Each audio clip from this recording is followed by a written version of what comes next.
There it is. There it is. Hi, my name is Eric Sable, Assistant Principal at Hall Middle School in Larkspur, California. Um, and there's my name, just in case that didn't make sense. Um, I'm super honored to be talking to a New York teacher and EdWeek blogger, Starr Sackstein.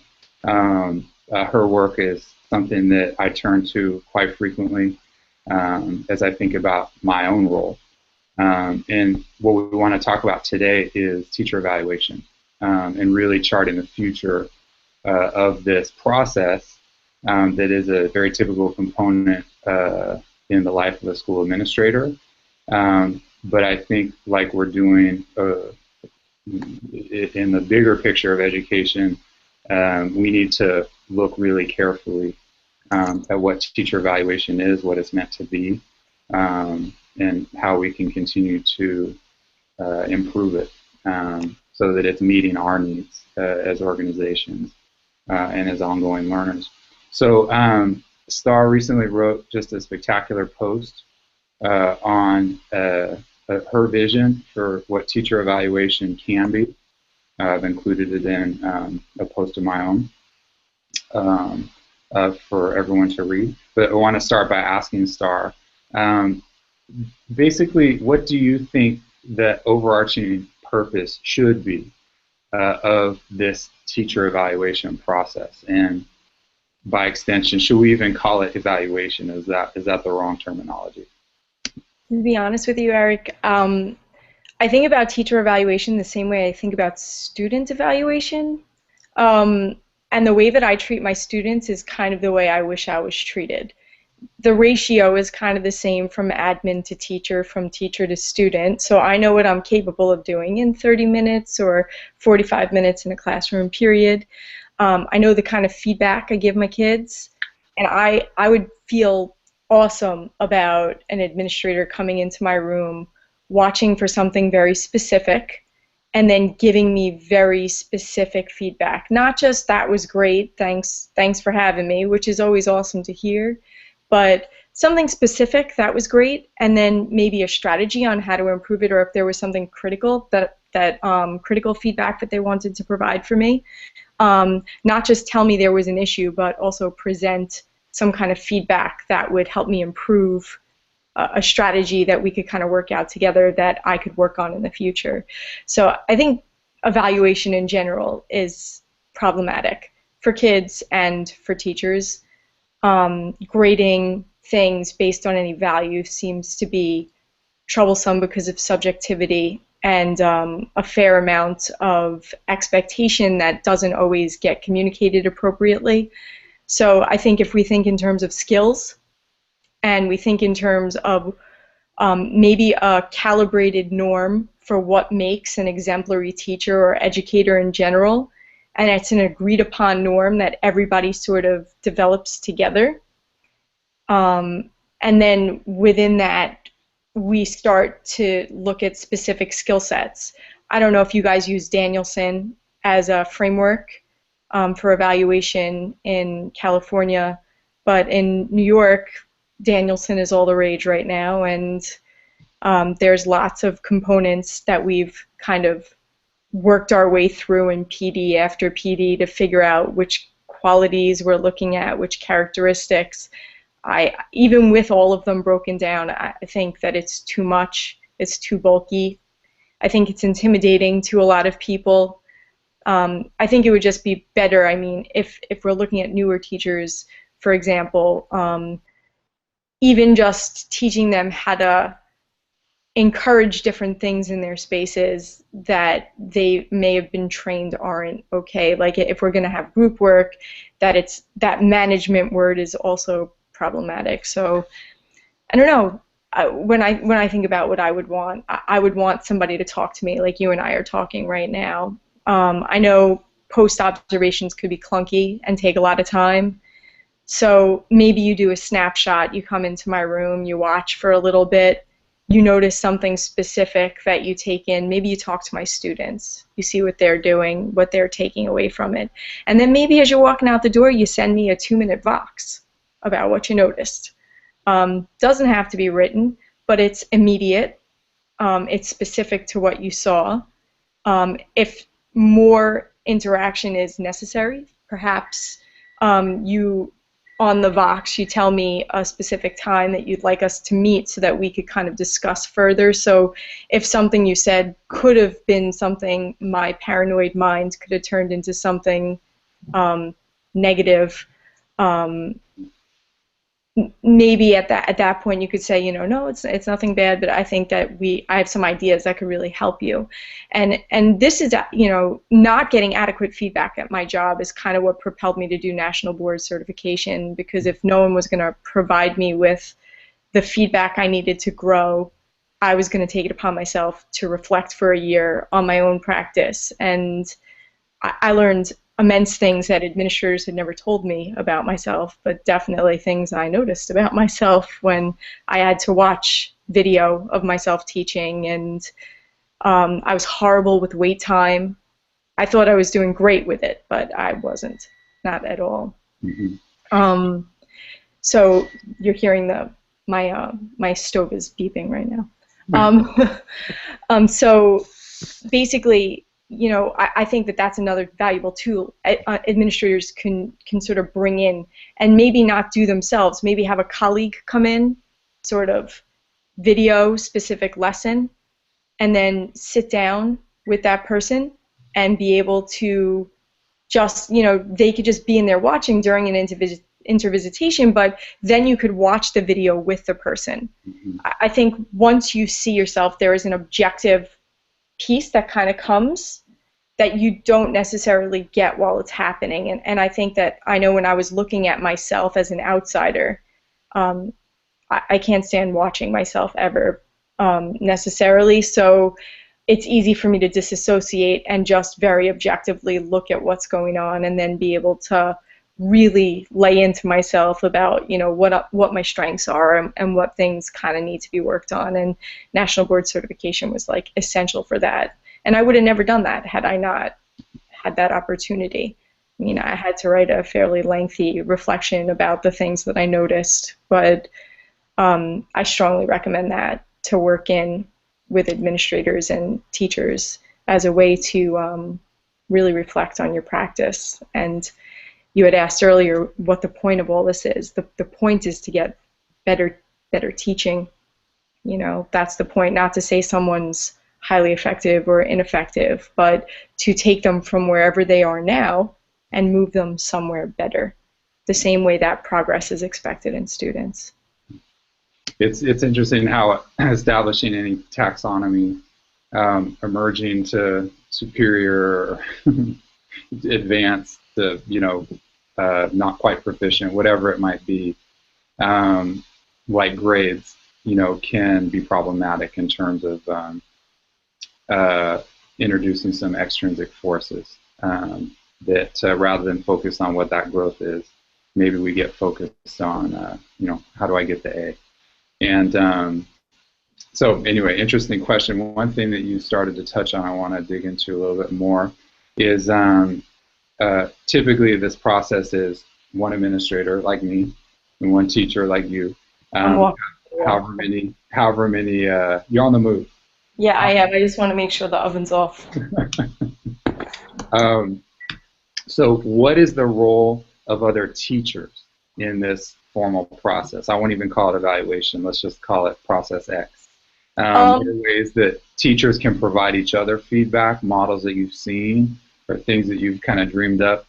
I love having people in my room, so I think collaboration of all kinds are really, really good. A lot of co-teaching models, I think, help really well. I think if you bring someone in just to watch another teacher, I think that does make them paranoid. I think there needs to be a culture of like walkthroughs where teachers go in together. Now, last year I started doing this thing with my students for a writing workshop, where I broke them into groups and they were responsible for one specific thing in the group. So we're peer editing, and each group, instead of looking at a whole essay, is only looking at a part of it for one specific thing. And each group is normed to that one specific thing. and they get really good at that one specific thing for this particular exercise. And then you have lots of different people looking at each of the essays. You have each one of the groups looking at it, but for something specific. I think if we're going to do it with teachers, it's got to be the same way. Maybe we have a crew of teachers who are really good at leading class discussions, letting students lead class discussions with facilitation. So you do a PD with a small group of teachers who really, they have it already. They might have a natural inclination for that kind of classroom. And so you have that group of teachers maybe break up and go into different people's rooms specifically to look for that. Maybe you have another group of teachers who are particularly skilled in the art of group work, whether it's making really good groups and then coming up with these really great synthesis projects to do that make good use of the class period and also help teachers become better facilitators of group work, so that you're knee to knee with students in small groups and you bring a group of teachers who are really good at that. Maybe you have, for some new people, I hate the word management, but like people who can't even get past like the settling kids down, and maybe there are some tips you can do for that. And I'm not even talking content area stuff at all. I'm talking pedagogical skills. The same way that, so this could be applicable across content. So I could have a math teacher watching me, and it's not going to change because they're not necessarily concerned with the content that I'm teaching the kids, but they're more concerned with the way I'm teaching the kids. Right. So I think that it would be really cool if we could have these little teams of teachers who could then kind of sit down with each of the teachers that they walked through on specifically and talk about what they saw. Very low, low stakes, observation, first pass, no judgment. I saw this, I saw this, I saw this. Maybe you have a second pass where they talk to kids, and this is feedback that they got from the kids, because maybe teachers don't perceive themselves the same way the kids perceive them, which I think is problematic also. There should be an alignment there. If things are really happening as you think they are, students should know what's going on, and the message should be congruent, I think. Yeah. So, I mean, I think that would be a great way to get a whole staff involved in providing formative feedback and not necessarily having some kind of assessment at the end that does get a grade, but rather have the teacher then set goals. Okay, I want the group to come in who's good on small group, because I have issues making small group. So while I'm making the small group, perhaps that's the way I handle it. Maybe you're on the move now? So I definitely feel like at that point people could then set their own goals, and the specific conversations that are being had can be had specifically around the goals that the teacher sets. Make sense?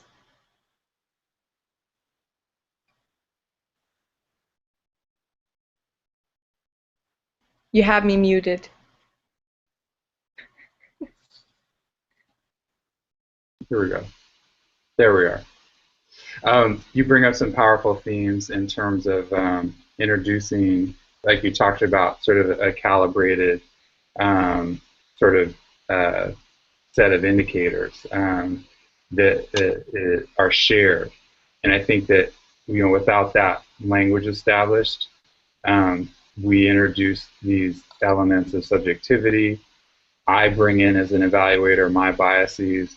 And not that, again, I'm looking to punish or I'm looking to catch anyone doing something bad, but that we're still sort of locked into our individual view of what we're looking for. So my overarching question is, how does this process help a whole organization of however many dozens of teachers and administrators to that one shared set of values and things that they want to develop. And I really like how you talk about being specific, honing in on certain things rather than 20 things. Focus on 3. I'm And glad, I'm when glad we you write said our, that. yeah, and when we write our goals, rather than everyone's goals being different, maybe we all need to share one. And including your administrative team, any goals that teachers have should be goals that your administrators are also sharing. So I just want to ask if you have any last thoughts kind of on the next steps in your own personal journey with teacher evaluation, with kind of, how you're going to advocate for growth and change, how your own practice is going to continue to evolve based on, the processes that exist, or, or expanding beyond them.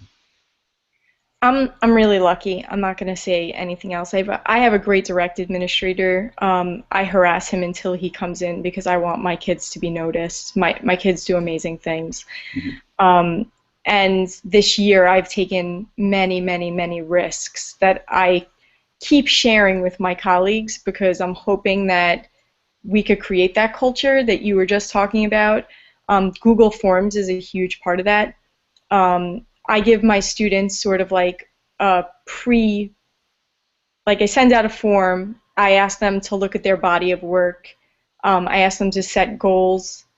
I ask them to tell me whether or not they feel they're meeting those goals based on the standards that we've been addressing.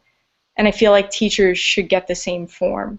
Mhm. Like if here are the 3 goals we decided we're doing as a school, and here are some subsets of the skills that go into those 3 goals, where are you right now?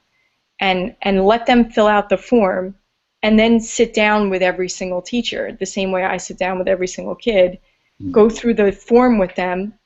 You said here that you've been working specifically on, you know, conferencing one-on-one with students in class. When I walked by your room the other day, I noticed that the class was moving rather smoothly without you being in front of it. That was something that I thought was really positive, that you have the kids in, you're able to establish a rapport with the kids enough where you don't need to be leading the class.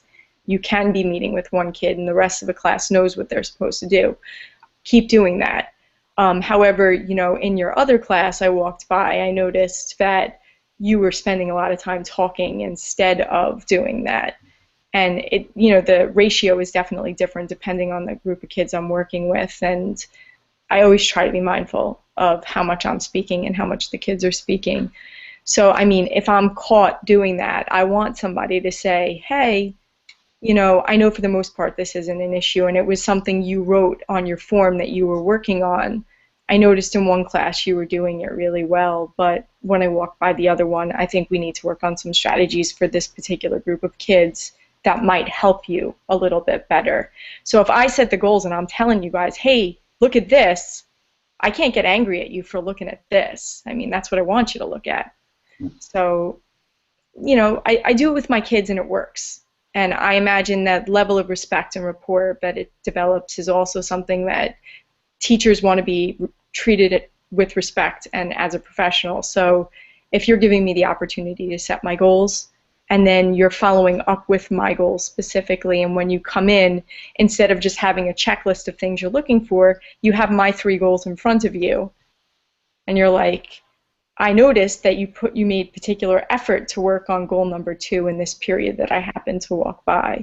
So I think it could be a really good focusing element that can really help that dialogue happen better.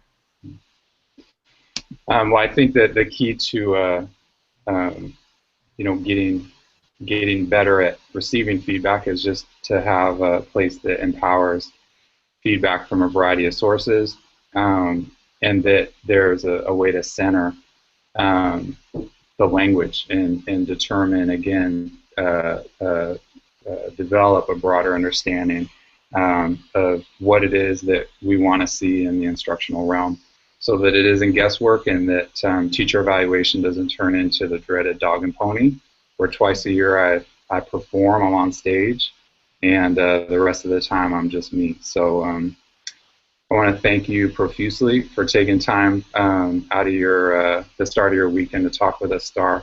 And for everybody that watches this, I hope you read Starr's post word for word. It's very powerful and something that I take to heart as somebody who is also committed to making teacher evaluation into something that's meaningful, dynamic, and beneficial to the organization as a whole.